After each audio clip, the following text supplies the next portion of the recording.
Dieu nous parle. Chaque jour, Charles et Carole vous présentent la leçon de l'école du sabbat.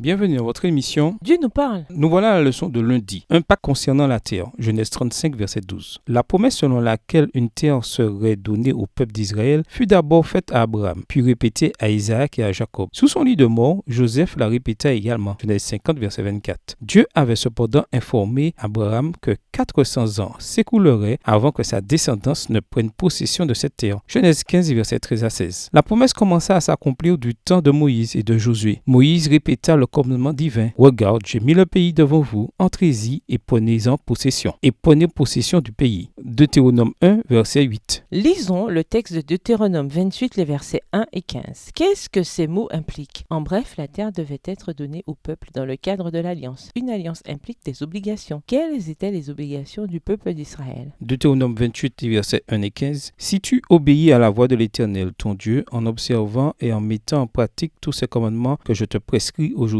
l'Éternel, ton Dieu, te donnera la supériorité sur toutes les nations de la terre. Verset 15. Mais si tu n'obéis point à la voix de l'Éternel, ton Dieu, si tu n'observes pas et ne mets pas en pratique tous ces commandements et toutes ces lois que je te prescris aujourd'hui, voici toutes les malédictions qui viendront sur toi et qui seront ton partage. La première partie du chapitre 28 du Deutéronome décrit les bénédictions dont le peuple d'Israël serait l'objet s'il suivait la volonté de Dieu. L'autre partie du chapitre évoque les malédictions qui lui seraient infligées s'il n'était pas fidèle. Ces malédictions furent largement mais pas totalement provoquées par le simple fait que le péché pouvait de lui-même produire des conséquences désastreuses. Celui qui sème pour sa propre chair récoltera la moisson de la chair. Galates 6, verset 8. Comme l'eau livrée à elle-même n'arrête pas de couler jusqu'à ce qu'elle ait trouvé son niveau, comme une horloge qui, livrée à elle-même, ne cesse de fonctionner qu'après s'être complètement déchargée, comme un arbre qui, livré à lui-même, ne peut produire que son fruit, ainsi le péché a un niveau à atteindre, un cours à suivre, un fruit à produire. Et la fin de ces choses, c'est la mort. Romains 6, verset 21 dans la version Louis II.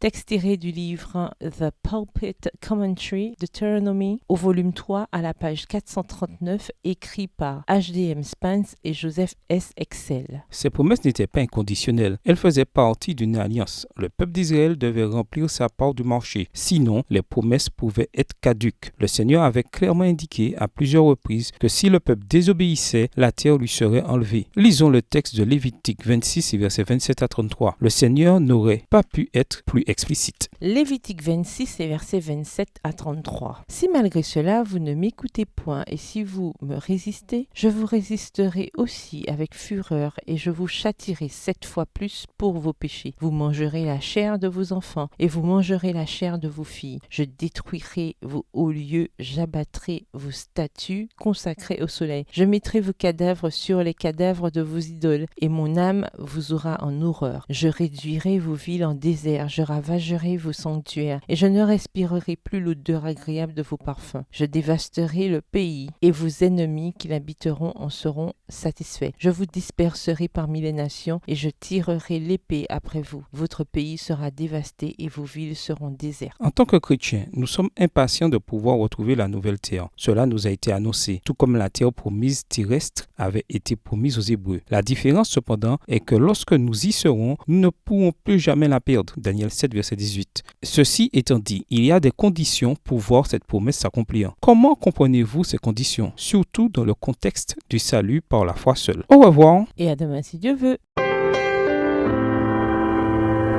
Dieu nous parle. Chaque jour, Charles et Carole vous présentent la leçon de l'école du sabbat.